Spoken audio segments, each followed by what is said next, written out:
My name is Claire Morgan. I'm 35 years old, single by choice, childless by circumstance, and, to most of my family, a mild embarrassment. They don't say it outright, of course. That would be impolite. But I see it in the way my mother introduces me at gatherings. "This is Claire," she'll say with a strained smile. She does wellness things online. Then she shifts quickly to my younger sister Brittany, polished, married to a doctor, and recently promoted at a major bank. Brittany is the one they beam at. I'm the one they tolerate. I live in a modest home by the sea. I own exactly one handbag. I meditate at sunrise. And I've built a global wellness brand with clients in 8 countries and a podcast that gets over 500 Zarlos and downloads a week. But to them, I'm still trying to figure things out. Last month, we gathered for Brittany's engagement party. A carefully curated event with monogram napkins and a guest list chosen like a corporate merger. I wasn't asked to help plan. I was asked to pour wine. I told myself I didn't mind. That I was used to it. That family doesn't always have to understand your life to still love you. But then she walked in, the CEO of a wellness conglomerate, the one Brittany had spent weeks preparing a presentation for. She scanned the room, saw me, and said 8 words that stopped the party cold. "Claire Morgan. You're the one who started Serenity." And everything changed. When I was a child, I learned quickly that visibility wasn't granted, it was earned. And even then, only if you fit the image my parents had in mind. My sister Brittany was born 5 years after me, and, from the start, seemed to embody every quality my parents valued: pretty, poised, and predictable. She had an instinct for knowing what adults wanted to hear, and when to say it. I, on the other hand, asked too many questions, preferred silence over small talk, and didn't care much for dollhouses or dresses. My mother, a retired etiquette coach who never quite made it onto daytime TV, used to say I was spirited, which was her polite way of saying I didn't bend easily. My father, an accountant with a deep love for order and titles, once told me I was intelligent but undirected. I was 11. I didn't rebel. I simply wandered off their map. While Brittany practiced ballet in structured lieudards, I built tiny terrariums from old jars. While she memorized piano sonatas, I read books on herbs and healing, taught myself breathing techniques from a yoga VHS tape I found at a garage sale, and journaled in quiet corners of the house. It wasn't disobedience. I just felt drawn toward something they couldn't name, and therefore dismissed. In our household, success had a very specific look: certificates framed on walls, careers with office buildings and benefits, and relationships with potential. Brittany checked every box. She graduated top of her class, dated her future husband before she even finished undergrad, and now worked at a well-known bank whose commercials aired during prime time. The bank's logo alone seemed to earn her a kind of reverence in family conversation. By contrast, I changed majors twice, studied nutrition with a focus on mental health, and graduated without any ceremony, because I chose an online program that allowed me to work at the same time. I moved cities twice in my 20s and started freelancing long before remote work was a concept people took seriously. When I visited home, they asked the same questions with different tones. "Are you seeing anyone? Do you think you'll ever settle down? Wellness coaching? Like, massages and stuff." I tried to answer honestly. I told them about building personalized meditation programs for survivors of domestic abuse, about the refugee centers that used my breathing guides in trauma therapy, about the online workshops I was piloting for single mothers dealing with postpartum anxiety. They'd nod vaguely. Then someone would ask Brittany about her new apartment in the city, or if her fiancé, Dr. Allen something, was really as handsome in person as his photos. Every time, I faded just a little more in their eyes.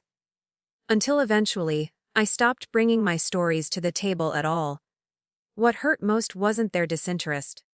It was the soft cruelty behind it. The kind that doesn't shout but still leaves bruises. Like when my mother once said, As I was leaving a family dinner. "You're so bohemian, Claire. It's unique. Just promise me you won't end up living out of a van." I was 32 and had just returned from hosting a sold-out mindfulness retreat in Costa Rica. They didn't mean to belittle me, I know that now. But their love came wrapped in conditions I'd never agreed to.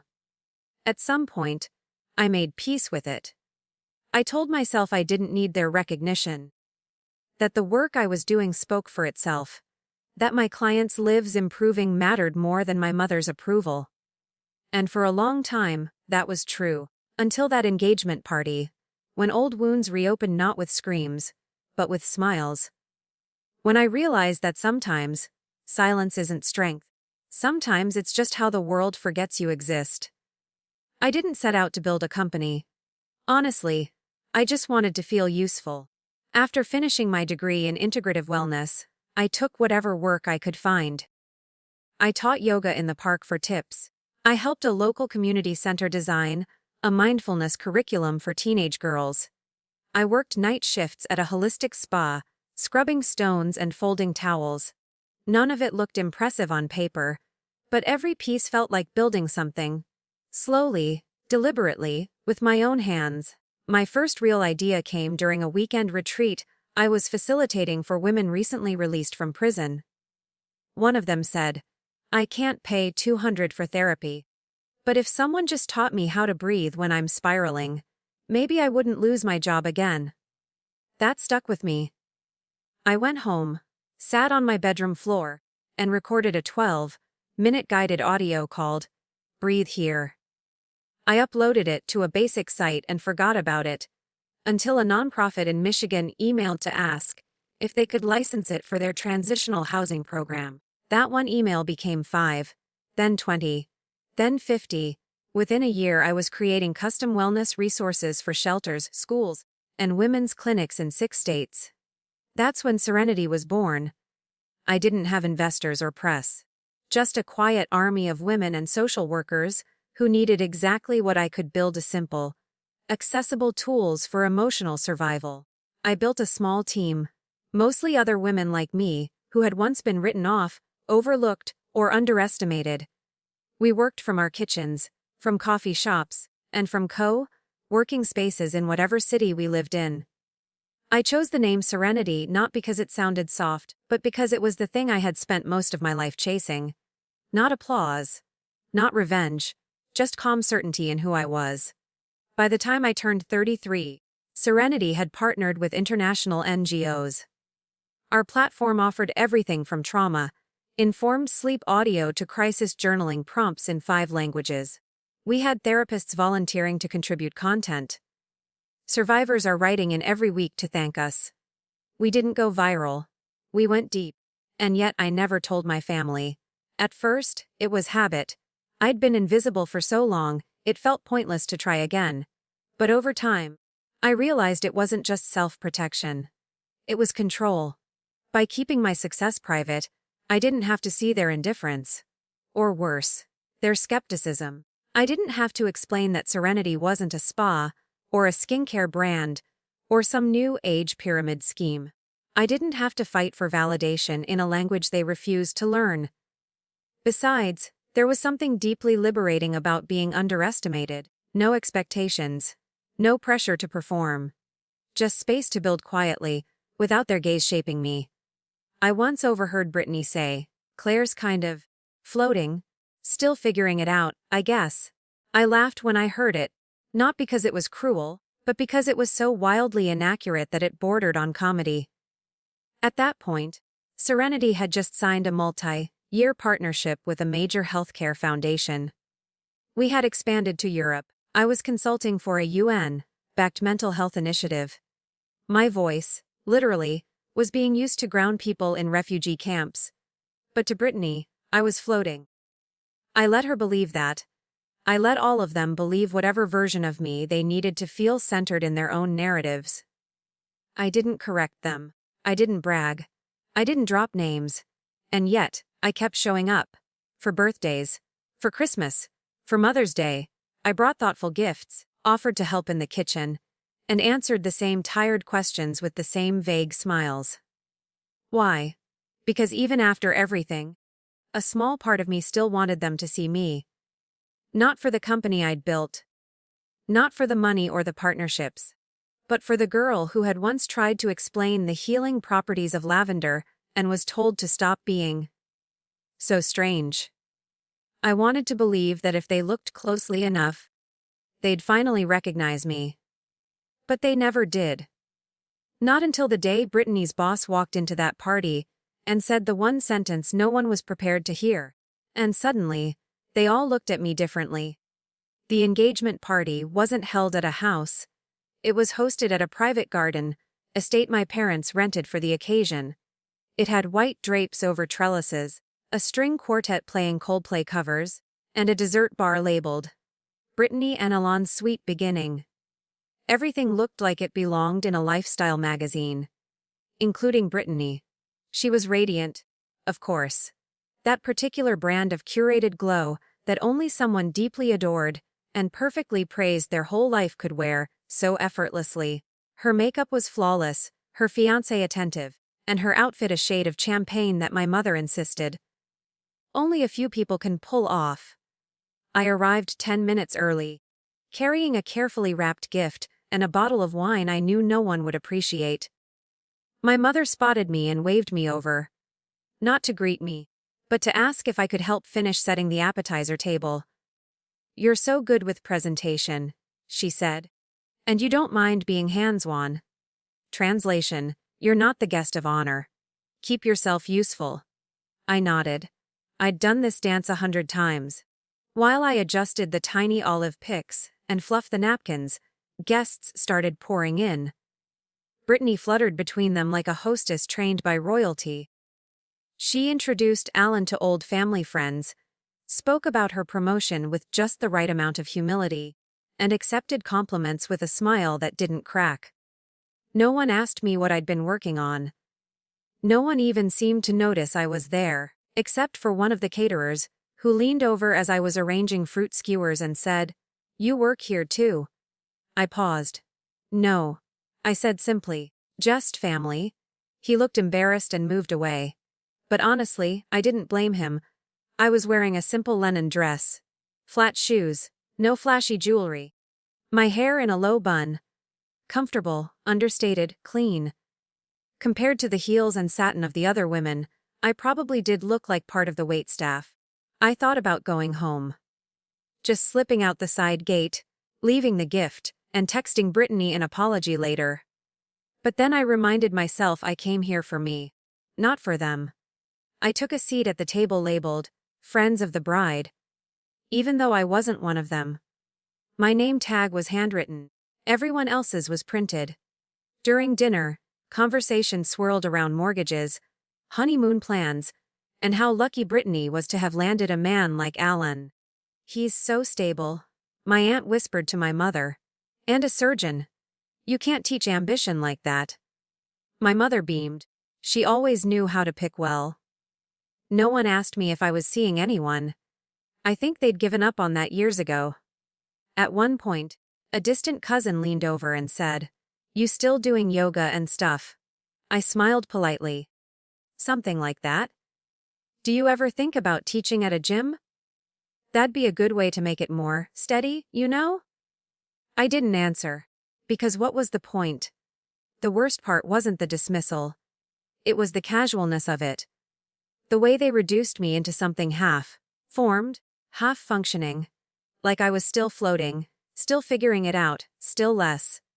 Brittany stood to give a toast. She was eloquent. She thanked her parents for raising her, with structure and grace. Her fiancé for challenging her to grow. And even gave a nod to her boss, who she said was model of female leadership in a male-dominated industry. Everyone clapped. I did too. Because I'm not petty. Not publicly anyway. Then my mom stood. Brittany has always made us proud. She's thoughtful, accomplished, and gracious. Everything we dreamed of in a daughter. Then, after a beat, she added, "And of course Claire is here too." Our free spirit, Lauder followed. Polite, amused. Not unkind, but unmistakably condescending. A free spirit, that's what I was now. A category. A foil. I raised my glass, took a sip, and swallowed the bitterness like wine. I've spent my whole life mastering emotional self-regulation. I can ground myself in under 30 seconds. I know how to downshift cortisol with breathwork. I've taught trauma survivors how to reclaim their nervous systems. But in that moment, I felt like screaming. Not because of one comment, but because of years of comments. Small ones. Sideways ones. The ones that stack like bricks on your back until your spine forgets how to stand up straight. I excused myself and stepped behind a curtain of flowering vines near the side patio. I pulled out my phone, not to check work, but to open a folder I keep for moments like this. Screenshots of client messages. Emails, testimonials. One read, Claire, your podcast saved me from a breakdown after my divorce. Your words felt like someone holding my hand. Another, we used your meditation script during a miscarriage support group. Women who hadn't spoken in weeks finally cried. Thank you. And one more, I used to feel invisible. Then I found serenity. And suddenly, I felt seen. I breathed. In and out. Let the tightness melt from my shoulders. I reminded myself that their perception was not my truth. And then I heard it. The murmurs. The sudden shift in energy from the garden. I turned back toward the crowd. Brittany was fixing her hair. My father was standing straighter. My mother brushing imaginary lint from her dress. And that's when I saw her. Tall, silver blonde, effortlessly poised in a deep navy pantsuit. She wasn't smiling, she was scanning. I recognized her instantly. So did Brittany. It was her boss. CEO of Lumina Group, one of the most powerful wellness conglomerates in the country. Brittany had been talking for weeks about her upcoming pitch to the board. How this one presentation could change her career trajectory. How intimidating the CEO was. And now, she was here.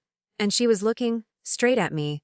Her name was Victoria Langford. If you worked in the wellness or health innovation space, you knew her name. If you worked under her, you feared it. She wasn't cruel. Just impossibly sharp. The kind of woman who didn't suffer fools or mediocrity. The kind of woman who walked into a room and made everyone stand up straighter. And now she was walking into this room. This garden, with string lights and seafoam napkins, and a bubble machine for photo ops. The crowd parted as she approached. Brittany looked radiant and rattled all at once. She was already mid-introduction when Victoria's gaze slipped past her, past my mother, past my father, and landed squarely on me. There was a flicker of hesitation on her face, followed by something that looked disturbingly like awe. Claire Morgan, she said. Her voice wasn't loud, but it might as well have been broadcast through the speakers. People turned. Faces followed her line of sight.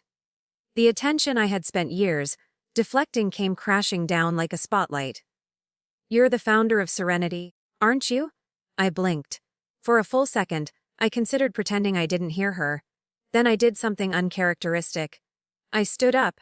Yes, I said, calm, even. It's nice to meet you in person. Victoria crossed the lawn without hesitation, heels silent on the grass. Nice. Claire? I've quoted your work in 2 global forums and referenced your trauma-informed series in our internal training modules. Serenity is the gold standard for accessible care. I've wanted to meet you for years. My mouth moved before my brain caught up. You're being very generous. I've followed Lumina's work as well, especially your maternal care initiatives. Your team is not as fast as yours, she interrupted, smiling now. You built a global support platform with no backing. That's not just impressive, that's visionary. Gasps were not audible, exactly. But I felt them. Victoria turned to my sister, just now making her way over, confusion masked under a nervous smile. Brittany, Victoria said pleasantly. I wasn't expecting to see Claire Morgan here. I didn't realize she was your sister. Brittany opened her mouth, closed it, opened it again. She does yoga, she said weakly. Victoria raised an eyebrow, slowly. She built one of the most scalable crisis wellness platforms in the nonprofit sector. Wait, my father said, stepping forward. You run Serenity. Yes, Dad. He blinked. But I thought. He didn't finish the sentence. I knew what he thought. That Serenity was a team. A brand. A company that had someone else's name at the top. It never occurred to him that it could be mine. I've been following your work since the Breathe Here series. Victoria continued. It reshaped our approach to post-trauma reintegration. She turned to Brittany again. We just signed a partnership with Serenity last quarter. Claire's team will be overseeing the mental wellness curriculum for our entire Latin American expansion. Brittany turned pale. What? You mentioned wanting to join the Latin America initiative? Victoria said, now curious. Didn't you know your sister was behind the content? No. Brittany said flatly. She never said anything. The pause that followed was thick. No one ever asked. I said quietly. That silence was loud. We were surrounded by people, guests, friends, and colleagues of my parents. But suddenly the only voices that mattered were ours. My mother stepped forward, face frozen in that tight, polished expression she used when hosting realtors or warding off gossip at church. I'm sorry, she said, still clutching a champagne flute. You're saying Claire runs a company. Victoria tilted her head slightly. Not just a company. The company, Serenity's valuation crossed $500 million last year. Their partnerships span government, NGO, and corporate sectors. Her platform supports mental wellness across 3 continents. My mother looked like she'd swallowed a lemon whole, but she never said. She did. Kenneth's voice came from behind. All eyes turned to my brother-in-law, who looked uncharacteristically serious. Last Christmas. Remember when Claire was on her phone, and you told her to stop checking our little website? She said she had to approve something urgent. That something was probably this. No one spoke. And the year before that, he added. She mentioned hiring 20 new staff. You thought she was joking. My father sat down slowly. Claire, he said again. You really built this? I nodded. Without investors. Without your help? Yes, I said. Without your interest. Without your questions. Without your belief. The words weren't sharp, but they didn't need to be. They had weight now. Unavoidable, undeniable weight. Brittany, still standing, stared at me like I was a stranger. All those years, she whispered. You let me think you were just floating? You never asked, I said. You never wanted to know? My eyes swept the faces around me. The relatives who had given me backhanded compliments, the aunt who had tried to set me up with her dentist's divorced son, and the cousin who once asked if I had ever considered teaching yoga to bridesmaids at bachelorette parties. They all looked stunned. I didn't feel vindicated. I felt exposed. Victoria, sensing the shift, placed a gentle hand on my shoulder. It's good to meet you, Claire. Truly. You too, I said softly. She turned to Brittany. We'll continue our onboarding conversation Monday. I'll ask your team to connect with Claire's directly for the transition prep. And with that, she walked away, leaving behind silence. A different kind of silence than before. This one wasn't dismissive. It was reckoning. And it was only just beginning. I didn't know it at the time. But Victoria walking away wasn't the end of the confrontation. It was only the spark. The real collapse happened in the 15 minutes that followed. When my family tried to put everything back in the box, and discovered it no longer fit. Claire, my mother said, her voice brittle with forced brightness, why didn't you ever tell us? We would have been proud. I turned toward her slowly. Would you? The words landed with a thud. No drama. No anger. Just a directness that didn't let her retreat into hospitality mode. She blinked. Of course. We're your family. Mom? When I told you I was leading a retreat in Spain, you said, at least you're traveling while you still can. When I tried to explain our expansion, you interrupted to ask about Brittany's wedding venue. She looked like she was grasping for an explanation she didn't have. My father stood now, as if a speech might help. Your work always sounded intangible, he offered. It wasn't that we didn't care. It's that we didn't quite understand what you were doing. You didn't ask? I said. You never asked. My sister, meanwhile, still hadn't moved. She stood there, her glass of rosé untouched, the color drained from her face. You knew how much I wanted that project, she said at last. Her voice wasn't angry. It was disoriented. You knew they were expanding to Latin America. I did. I admitted. And you didn't tell me? I looked at her carefully. Brittany, when exactly would I have told you? During our last phone call? When you spent 20 minutes explaining why it was so cool that I got to work in pajamas. Or the time you sent me that meme about freelancers who sleep till noon. She looked down. I didn't mean it like that. Maybe not, I said. But you believed it. There's a moment in every family confrontation where someone tries to pivot to safety, to patch the crack in the wallpaper before the foundation gives way. My mother made the attempt. What matters is we're here now, she said quickly. And we know now. That's something, isn't it? I let the question hang in the air. Then turned to her. No, I said. It's not. She stiffened. Knowing now doesn't undo everything you ignored for a decade. It doesn't change the way you made me feel like a footnote at every dinner table. It doesn't change the fact that I stopped trying to tell you who I was, because I realized you'd already decided. Brittany sat down. Hard. The impact made her wine spill slightly, but she didn't seem to notice. So what happens now? She asked. It was an honest question. And for once, she wasn't asking it rhetorically. I could feel the eyes on me. Family friends, distant cousins, even the catters were pretending not to listen. I took a breath. Nothing dramatic, I said. The partnership will move forward as planned. Your job isn't in danger. I'm not interested in revenge. But you'll be? She hesitated, above me. Technically? Yes. But in practice? Probably not. Serenity operates independently. Victoria oversees the integration. She's more involved in the day. Today. Still, she whispered. You're my boss's boss. I didn't respond. There was nothing to add. Later, I found myself standing alone near the hedge wall, away from the hum of post-shock recovery. The party had resumed, softly, carefully. People still weren't sure how to interact with me. They hovered, glanced, smiled too tightly. I saw one uncle Google, Serenity founder, on his phone and stare at the screen like it had betrayed him. My father approached, hands in his pockets. This wasn't how we expected today to go, he said. No. I agreed. It wasn't. I owe you an apology, he said after a moment. Not just for today. For all the times I didn't see you. I didn't rush to comfort him.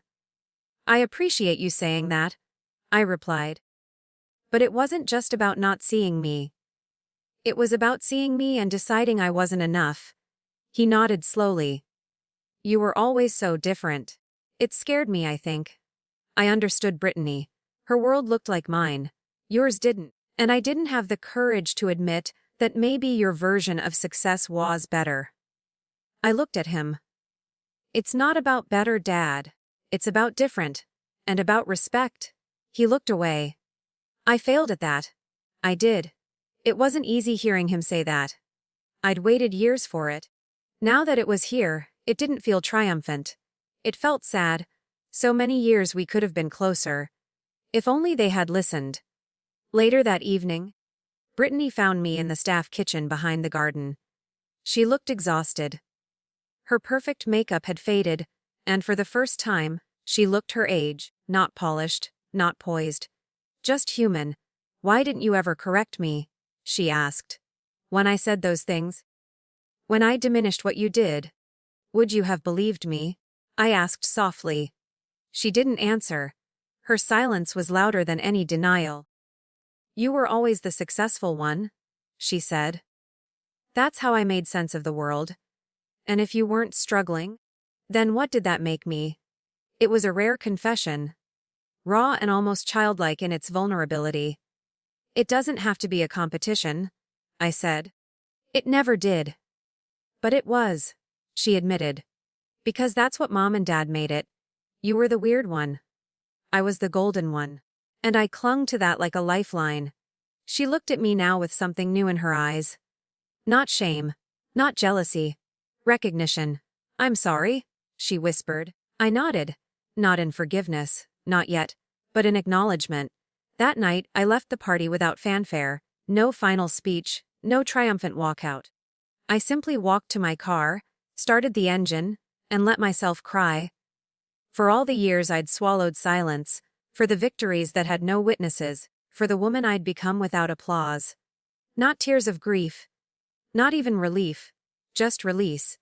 Because the thing about finally being seen, it's not always comforting. Sometimes, it's just real. And for the first time, that was enough. 3 weeks passed before anyone from my family reached out again. Not because they didn't want to. But because, I think, they didn't know how. The roles had shifted. The family map they'd relied on for so long, golden child, quiet one, caretaker, achiever, had been torn in half that day in the garden. Now they were unsure where to place me. I didn't mind. Let them redraw their charts. I wasn't interested in fitting into a square anymore. My mother texted first. I've been reading about women entrepreneurs lately. Very inspiring. Hope you're well? It wasn't an apology. But it was an attempt. She followed it up the next day with a photo of an article titled, The Rise of Wellness CEOs. She had underlined one sentence with her nail. They lead quietly, strategically, intuitively. I smiled. Baby steps. My father called that weekend. He didn't say much at first. Just asked if I had time for lunch. At a real restaurant. Not one of those awkward, family dinners, where everyone gossips and no one listens. We met at a bistro near the waterfront. He brought a notebook. I want to understand how serenity works, he said. Not just what it is. How you built it? I was stunned. Not by the question, but by the way he asked it, with curiosity instead of defensiveness. So I told him. I explained how it started from one audio file, how I built modular systems for mental wellness delivery, how our translation pipeline worked, how we scaled without seed funding, and how we measured emotional impact across cultural lines. He didn't understand all of it. But he listened. At the end, he said, You know what I'm most proud of? I shook my head. That you did all of this without trying to prove anything. You built it because you believed it mattered. That takes a kind of strength I never recognized. I see it now. He wasn't trying to fix the past. He was trying to understand the present. And for me, that was enough. Brittany was slower. We didn't talk for nearly a month. Then one day, I found an email in my inbox. Subject line, What if we started over? She asked if I wanted to meet, not as sisters, but as women. Two people who'd been trapped in roles neither of us had written. I agreed. We met at a bookstore cafe halfway between her office and my home. She wore flats, no blazer, minimal makeup. I've been doing some reading, she said awkwardly. About wellness. About competition. About sibling dynamics. That's a very Brittany thing to do? I said. Smiling, she laughed. The first real laugh since the party. I was so wrapped up in being the accomplished one that I never stopped to question what that even meant. I just kept chasing the next box to check. I think I measured my worth by how many people clapped when I spoke. She stirred her tea, then looked up. I was clapping too loud to hear you. We sat in that silence for a while. It didn't feel tense. It felt honest. It's not about who wins, I said eventually. It's about who shows up. She nodded. I'm here now. I want to show up better. Rebuilding wasn't instant. And it wasn't smooth. There were still dinners where someone would say something oblivious like, Well, at least you're finally being recognized. And I'd have to breathe through it, knowing they still hadn't grasped that recognition was never my endgame. There were still moments where Brittany flinched, when someone mentioned serenity in front of her. Not because she resented me, but because she hadn't yet found a version of herself that didn't need to be the star. But things changed. Slowly, subtly, my mother started sending me articles about mindfulness in schools. My father introduced me to a colleague by saying, "This is my daughter. She runs an international wellness company." Pretty brilliant if you ask me. At Thanksgiving, I wasn't seated at the end of the table anymore, and at Brittany's bridal shower, when someone asked me if I still did that yoga thing, Brittany cut in before I could answer. "Claire runs a global organization," she said. "She doesn't just do yoga. She reshapes how people survive." There it was. Not competition, but acknowledgement. 6 months after the engagement party, I hosted dinner at my home, not for an event, not for a milestone, just because.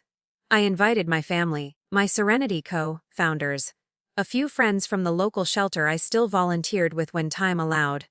No assigned seats, no champagne fountains, just warm lighting, slow music, and food I cooked myself. My parents came, so did Brittany and Alan. There were no speeches, just conversation. At one point, I walked past the living room and saw my mother sitting with Mia, our lead content director at Serenity, asking about breathwork programs for widows. My father was in the kitchen with Liam from operations, discussing impact investing. Brittany was on the balcony, laughing with one of my board advisors over a shared love of interior design. No one asked me to pour wine. No one assumed I worked for someone else. They knew whose home they were in. And more importantly, they knew why. That night, after everyone left and the dishes were done, I sat alone with a cup of tea, looking out at the ocean. No spotlight, no applause, just stillness.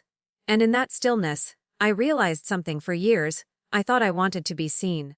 But what I really wanted was to be understood. Not for the title, not for the metrics, but for the quiet force behind it all. And maybe now, finally, I was.